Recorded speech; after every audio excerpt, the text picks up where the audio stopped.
Ajá. Muy bien. ¿A qué me refiero con drama? ¿Sí? Drama es esa situación en la vida real o en las películas donde hay un momento intenso, ¿sí? Donde algo que no esperábamos pasa y la gente se queda así, ¿y aquí qué pasó, verdad? O de repente hay una confrontación y uno se queda así, se van a pelear, ¿sí? Ese es el drama. Entonces, ¿a quiénes les gusta el drama? ¿Sí? Yo sé que hay algunos que les gusta el drama. ¿A quienes no les gusta el drama?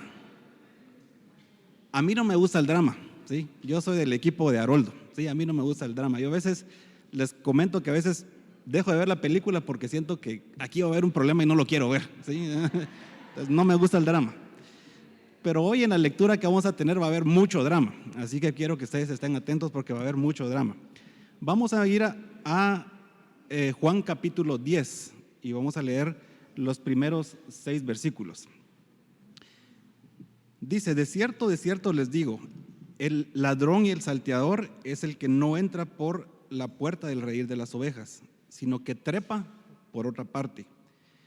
Pero el que entra por la puerta es el pastor de las ovejas. A este el portero le abre y las ovejas oyen su voz y él las llama a las ovejas por su nombre y las saca. Y una vez que ha sacado a todas las ovejas, todas sus ovejas, va delante de ellas y las ovejas lo siguen, porque conocen su voz. Pero a un extraño no lo siguen, sino que huyen de él, porque no conocen la voz de gente extraña. Jesús les dijo esta alegoría, pero ellos no entendieron qué les quiso decir. ¿Sí? Muy bien, Jesús está entonces enfrente a su audiencia y quiere comunicarles algo utilizando una alegoría. Dice que una alegoría es una figura literaria o una representación artística que busca representar una idea valiéndose de formas humanas o del arte, ¿sí? Para poder enseñar algo para fines didácticos, se intenta darle una imagen a algo que no tiene una imagen, ¿sí? El ejemplo que les podría dar es la justicia, ¿sí? La justicia no tiene una imagen, pero ustedes han visto esa imagen de una mujer que tiene los ojos vendados y que tiene una balanza, ¿sí? Esa es una alegoría, porque se intenta darle una imagen a algo que no tiene una imagen. Así que Jesús usará varios elementos comunes de su comunidad para revelarse de dos formas, como el Mesías y como el Salvador del pueblo. Quienes ya habían creído en él probablemente entendieron de qué estaba hablando, pero dice Juan que no todos entendieron lo que quiso decir. ¿Quiénes eran estos ellos? Los que no entendieron.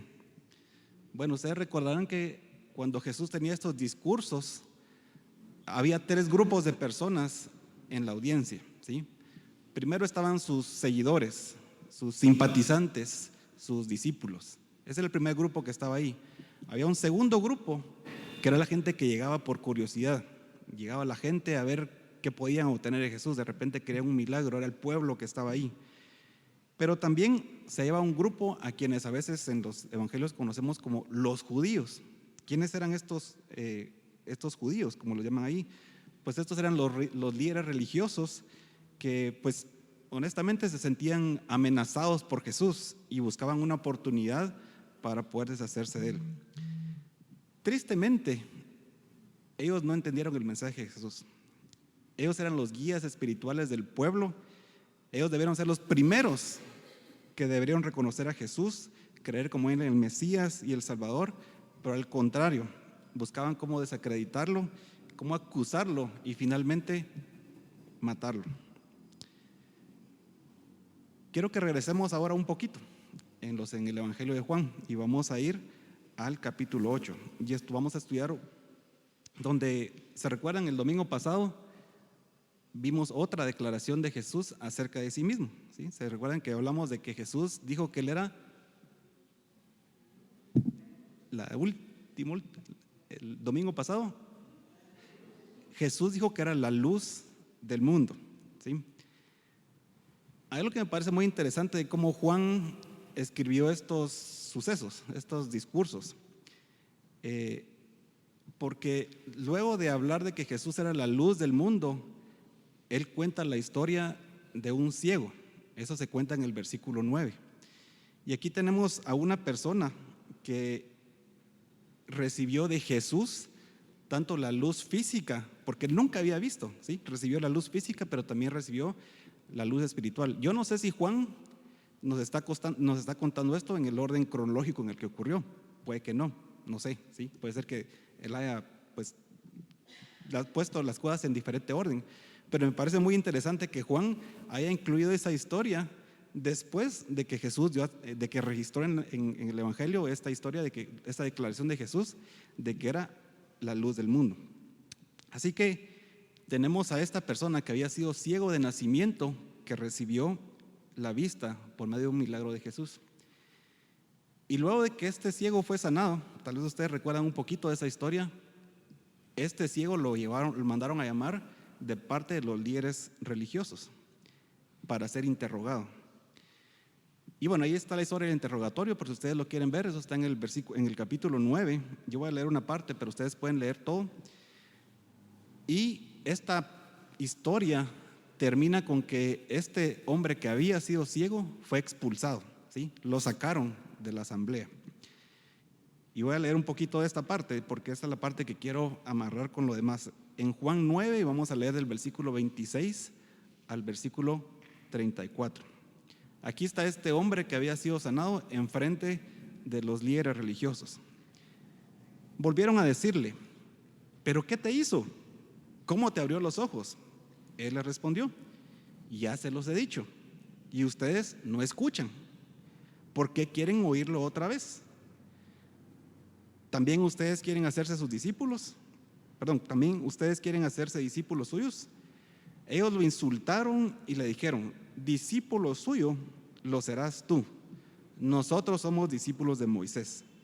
Nosotros sabemos que Dios le habló a Moisés, pero ese no sabemos ni de dónde es. El hombre les dijo: pues eso es lo asombroso, que ustedes no sepan de dónde es, pero a mí me abrió los ojos. Y sabemos que Dios no escucha a los pecadores, pero si alguno es temeroso de Dios y hace su voluntad, a este sí lo escucha. Nunca se ha oído decir que alguien le abriera los ojos a un ciego de nacimiento, se refiere a sí mismo. Si este no viniera de Dios, nada podría hacer. Ellos le dijeron: tú naciste del todo en pecado y nos vas a enseñar, y lo expulsaron de ahí. Aquí está este hombre ciego que tenía seguramente muchas limitaciones, pero que una cosa logró hacer, y es entender quién lo había sanado. Pero hay algo que no entiende él, ¿sí? ¿Qué es lo que no entiende? Él lo que no entiende es cómo estos guías espirituales, los oficiales guías espirituales, eran incapaces de reconocer a Jesús. Les dice: pues esto es lo asombroso, que ustedes no sepan de dónde es. Al ciego no le cabía en la mente que estos no pudieran reconocer a Jesús. Bueno, imaginen entonces la tensión de este momento. Aquí está el primer momento dramático que vamos a ver en la historia. Este hombre había sido un mendigo desde que tenía memoria, ¿sí? No tenía ningún reconocimiento de parte de la comunidad en la que vivía. Y aquí está este hombre enfrente de los líderes espirituales diciéndoles estas palabras tan directas. ¿Qué creen ustedes que pasó cuando estos señores escucharon lo que el ciego les decía? Seguramente, como dice ahí, lo insultaron. Llegó ese momento dramático donde si alguien se quedaba callado, probablemente escuchaban la respiración fuerte de los señores esos que estaban siendo acusados de esta manera. A los que les gusta el drama, de repente les hubiera gustado tener esa dramatización ahí para ver qué había pasado, ¿no? Miren qué valiente este hombre. ¿Cómo se animó a cuestionar a los líderes de esta manera? Estos hombres, estos líderes, lograron crucificar a Jesús. Perdón que no me salió la palabra. Lograron que Jesús fuera crucificado, ¿sí? A pesar de que Jesús era muy popular en el pueblo. ¿Qué creen que pudieron haber hecho con este ciego? Era un hombre que no tenía para ellos ningún valor. Y sin embargo, a mí me sorprende este ciego, ¿sí? Hay una expresión muy sarcástica aquí, que en un momentito se las voy a mostrar. Y él presenta también unos argumentos donde se puede demostrar que él entendió que Jesús era el enviado de Dios. Este hombre que no tenía educación, era un mendigo, curiosamente tenía una teología más consistente que los mismos hombres que lo interrogaban. Ahora regresamos entonces al capítulo 10, donde empezamos y nos encontramos nuevamente a estos líderes religiosos que tenían este velo enfrente a ellos, un velo profundo, que estaba muy grueso por su orgullo, sus deseos de poder, sus intereses políticos y económicos, incapaces de entender lo que Jesús estaba enseñando. Entonces Jesús viene y ahora explica a qué se ha referido. Y él ahora utiliza para hacerlo una mezcla de metáforas. Estas son las declaraciones que conocemos como los yo soy de Jesús. Ya hemos visto dos, ¿sí? Yo soy el pan de vida y yo soy la luz del mundo. Y hoy vamos a ver otras dos declaraciones en donde él se refiere a sí mismo como la puerta y como el buen pastor. Vamos entonces a Juan capítulo 10, versículos 7 al 10. Una vez más Jesús les dijo, esto es lo que sigue a continuación, donde él dice que no le entendieron. De cierto les digo, yo soy la puerta de las ovejas. Todos los que vinieron antes de mí son ladrones y salteadores, pero las ovejas no los oyeron. Yo soy la puerta. El que entra por mí será salvo, y entrará y saldrá y hallará pastos. El ladrón no viene sino para hurtar, para matar y destruir. Yo he venido para que tengan vida y para que la tengan en abundancia. Los rediles eran unos recintos, los rediles son unos recintos donde se guardan las ovejas. En los tiempos bíblicos eran bastante comunes porque pues muchas personas en la sociedad se dedicaban justamente al cuidado del ganado. Y entonces existían ciertos rediles que eran comunitarios, que estaban cerca de donde las personas vivían, para que todos los que vivían ahí cerca pudieran guardar sus ovejas en las noches. Pero también habían unos rediles cerca de los lugares donde las personas llevaban a sus ovejas a pastar. Y entonces, si el clima lo permitía, algunos pastores pues pasaban la noche en el campo, ¿verdad? Cerca nuevamente de esos lugares donde pastaban las ovejas. Entonces esos rediles pues no eran tan formales como los que estaban en los poblados, y entonces lo que tocaba es que el pastor a veces se quedaba a dormir en la puerta, ¿no? Porque tenía que proteger a las ovejas que estaban dentro. Ahora, ojo aquí, porque esto podría sugerirnos que cuando Jesús dice que es la puerta, pudiéramos pensar que se está refiriendo a que está cuidando a las ovejas que están adentro. Sin embargo, lo que Jesús está tratando de decir aquí es que Él es la única vía para entrar al redil. La única manera de ser parte del rebaño es a través de Él, es a través de Jesús. Quien entre por Jesús, quien entre por esa puerta, como Él mismo lo dice aquí, será salvo. Y además, como sigue Él explicando, quien entre por esa puerta, por Jesús, tendrá una vida plena. Esta idea de entrar y salir y hallar pastos se refiere a la confianza y el bienestar pleno que tienen aquellos que ya han entrado por la puerta y son parte del rebaño. Y en ese texto que acabamos de leer, pues Jesús lo contrasta con lo que hay afuera, con lo que lo rodea, que es un ambiente de destrucción y violencia. Voy a regresar un momentito entonces al capítulo anterior, al capítulo 9, y nos quedamos con el ciego que fue expulsado de la asamblea. Y ahora regreso a Juan 9, 35 y 38. Dice, Jesús supo que lo habían expulsado, ¿sí? Jesús se enteró de que habían expulsado a este hombre después del interrogatorio. Así que cuando lo halló, le dijo, ¿crees tú en el Hijo de Dios? Él respondió, Señor, ¿y quién es para que crea en Él? Jesús le dijo, pues ya lo has visto, y es el que habla contigo, refiriéndose a él mismo. Y él dijo: creo, Señor, creo. Y lo adoró. Este hombre sí entró por la puerta de las ovejas. Fue capaz de reconocer que quien hablaba con él era el Hijo de Dios. Creyó en Jesús y lo adoró. Qué contrastante esos dos diálogos que tuvo este hombre, ¿no? El primer diálogo que tuvo con los líderes religiosos, donde terminó siendo expulsado, y este otro diálogo que tuvo con Jesús, donde entró al redil por medio de Jesús y su vida ya no fue la misma. Voy a hacer un paréntesis aquí. Yo creo que todos nosotros alguna vez hemos dicho: a mí me gustaría platicar con algún personaje bíblico, ¿no? De repente queremos hablar con Pablo, de repente queremos hablar con Juan.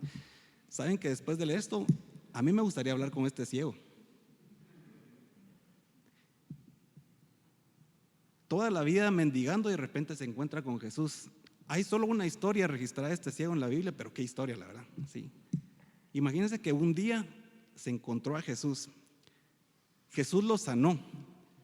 Después lo mandaron a llamar de parte de los líderes religiosos. Nunca había estado ahí. Imagínense, es llegar hasta los lugares más importantes que había en la sociedad judía. Él nunca podía haber estado ahí si no hubiera sido porque Jesús lo sanó. Tuvo esta conversación con esta gente. Lo expulsaron. Después encontró a Jesús y lo aceptó. Y dice que pasó por la puerta y su vida seguramente no fue igual. Así que pues yo quiero hablar con él, ¿verdad? Quiero que me cuente esos detalles de cómo fue que se dio esta conversación. Muy bien, no estamos aquí, cierro el paréntesis, no estamos hablando del ciego, sino estamos hablando de Jesús. Así que regresamos ahora a Juan y vamos a ir a Juan 10:11.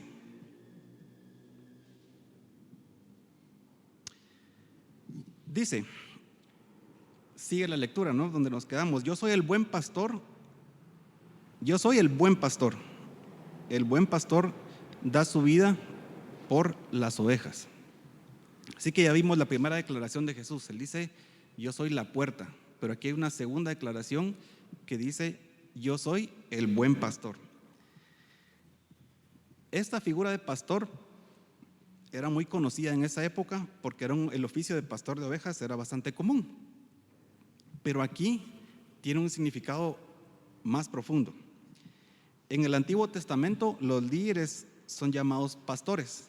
Las personas llamaban pastores a sus líderes, como los reyes y los profetas. Y pues el trasfondo histórico, cultural en ese momento pues dictaba que los pastores en esa época eran los líderes religiosos. ¿Sí? Ya hablamos de ellos anteriormente. Ellos eran los pastores del pueblo. Sin embargo, Jesús aquí los está descalificando y declara que Él es el buen pastor. Jesús está reclamando para Él un título que no es cualquier cosa. Para muchos que lo escuchaban, probablemente Jesús era un buen orador, ¿sí? Hablaba bonito, ¿no? Se contaba buenas historias. Alguien digno de curiosidad, no sé, muchas cosas, pero no dejaba de ser el hijo de un carpintero de un pueblito pequeñito en Galilea. Para estos mismos líderes religiosos, la idea de pensar que Jesús era solamente un maestro y era algo que los incomodaba profundamente. Recordemos cómo se refirieron a él cuando estaban platicando al ciego. Le dijeron: pero ese no sabemos ni de dónde es.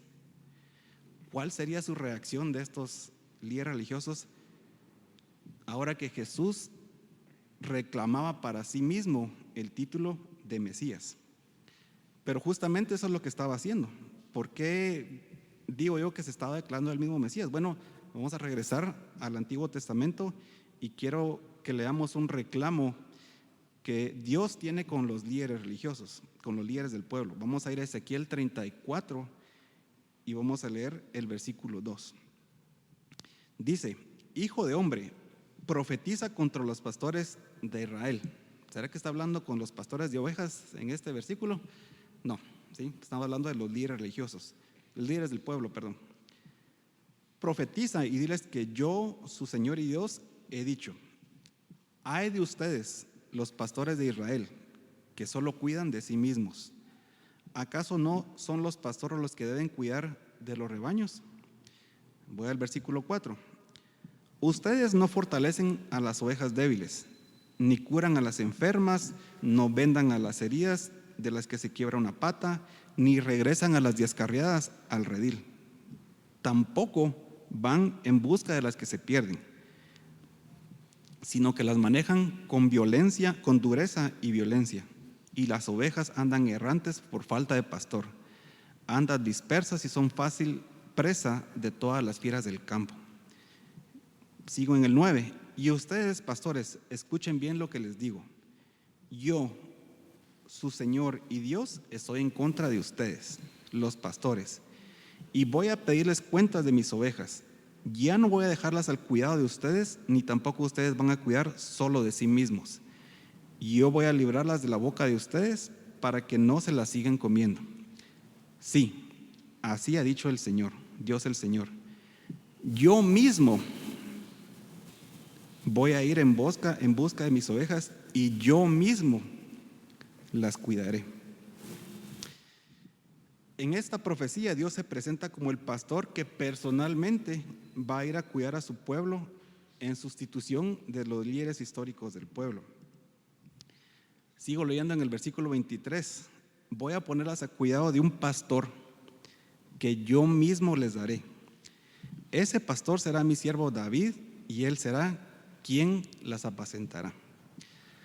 Ahora, este personaje de David tenemos que recordar que era pecador como nosotros también, ¿verdad?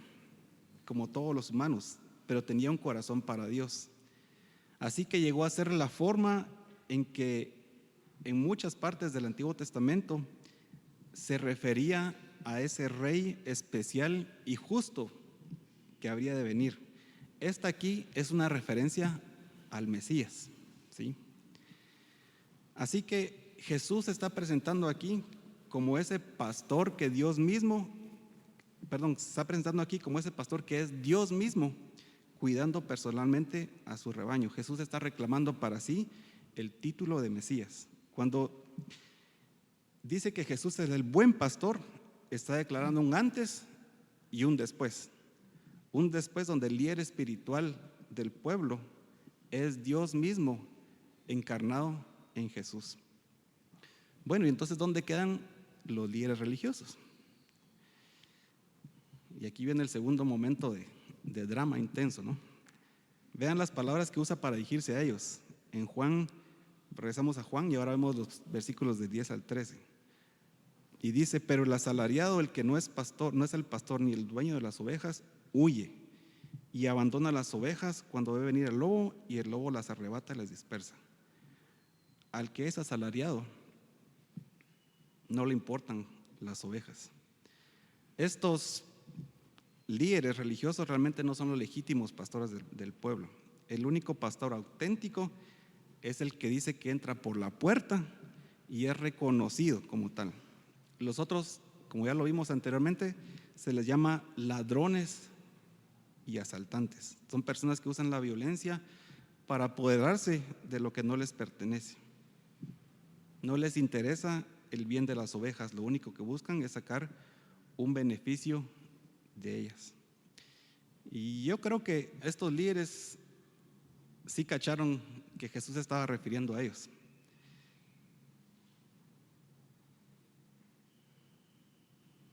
Y hago una pausa porque seguramente hubieron pausas ahí, ¿no? Y se imaginan la reacción de esta gente en ese momento que Jesús se refirió a ellos de esta manera, ¿sí? Nuevamente podrían escuchar hasta cuando cae un alfiler ahí, ¿no? De lo intenso que fue este momento de conversación.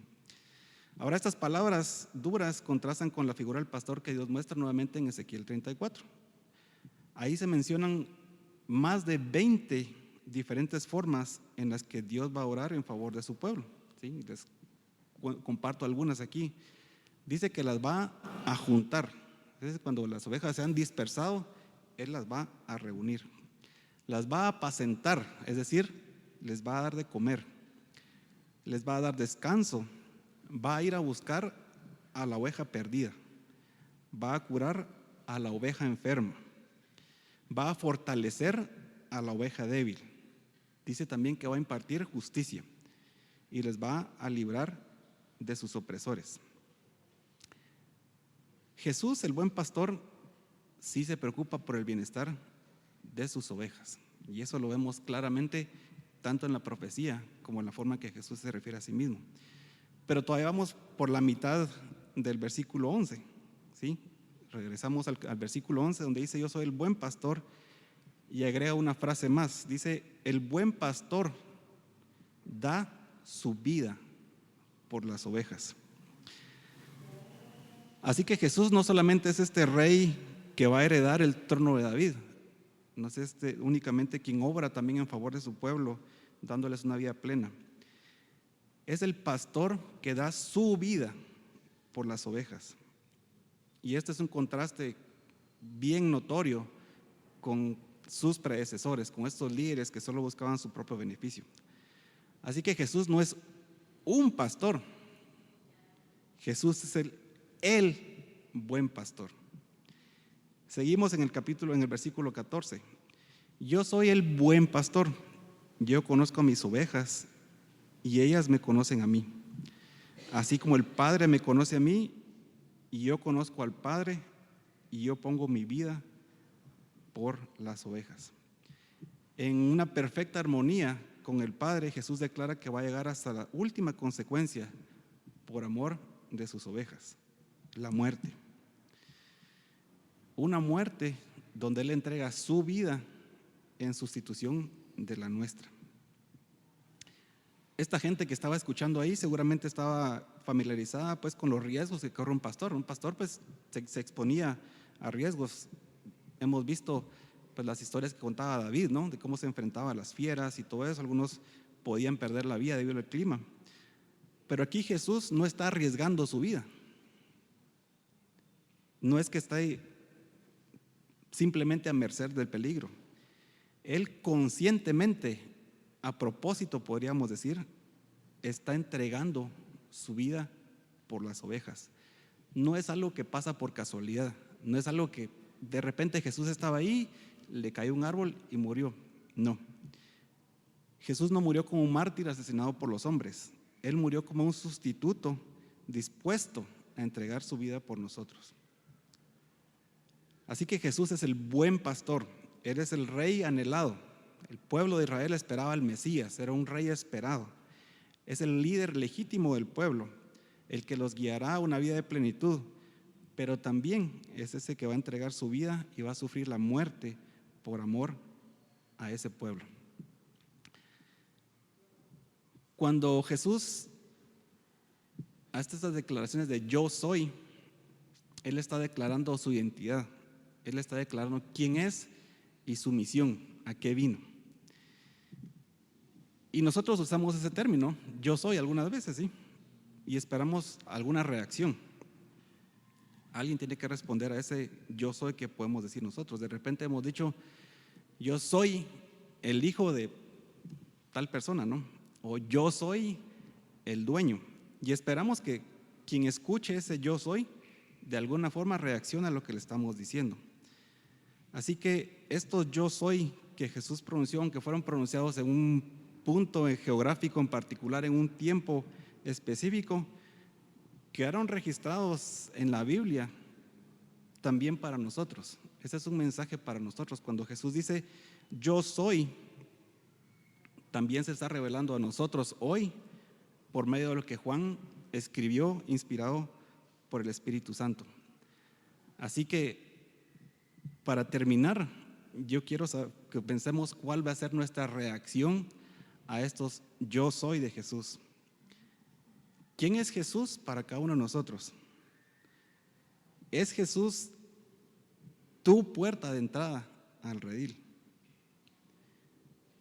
Ya has creído en Él y por Él y solamente por Él has entrado al redil. ¿Es Jesús este pastor que te guía y te alimenta? ¿Encuentras en Jesús fortaleza a pesar de la debilidad? reconoces a Jesús como este Rey magnífico, heredero legítimo de todos los tronos de la tierra, el único digno de oración. Es Jesús tu verdadero líder espiritual. ¿Y qué hay acerca de los que están alrededor tuyos? ¿Sí? Probablemente tú me vas a contestar un cheque a cada una de esas preguntas, me decir sí, sí, sí, sí, pero ¿qué hay alrededor? ¿Qué hay de los que están acerca de ti? También para ellos Jesús es la puerta. También Jesús es el buen pastor de ellos. Hoy hemos estado hablando mucho de lo que hemos llamado a hacer, ¿sí? Y hoy todavía meditando en este texto, recordé que una de las reacciones que Dios espera de nosotros es que le mostremos esa puerta a quienes están alrededor nuestro. Digamos, aquí tienes que entrar, es la única entrada al redil. Este es el buen pastor que te alimentará, te va a apacentar, pero también es el buen pastor que dio su vida por ti. Vamos a orar. Señor, muchas gracias porque estas palabras quedaron registradas para nosotros también, para que en un día como hoy pudiéramos recordar, meditar en quién eres tú y cuál es la obra que hiciste y que sigues haciendo. Gracias, Señor, porque para muchos de nosotros tú ya eres la puerta de la entrada al redil.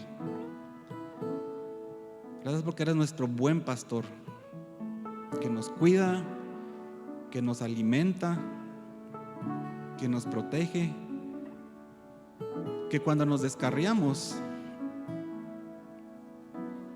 vas atrás de nosotros, que vendas nuestras heridas, pero también que estuviste dispuesto a dar tu vida por nosotros. Y hoy, Señor, queremos también comprometernos delante de ti, como lo hablamos hace un momento, a mostrarles a otras personas esa puerta, porque no hay ninguna otra manera en que cualquier ser humano, cualquier persona pueda entrar a esa vida de plenitud que tú ofreces y tener la salvación si no es a través de Jesús. Que podamos enseñarles a otros, Señor, y modelar a ellos que somos tus ovejas y que tú eres nuestro pastor, que ha dado su vida por nosotros. Muchas gracias nuevamente, Señor, por tu amor infinito. Te adoramos como ese Rey magnífico que gobierna sobre toda la tierra. Oramos en tu nombre. Amén.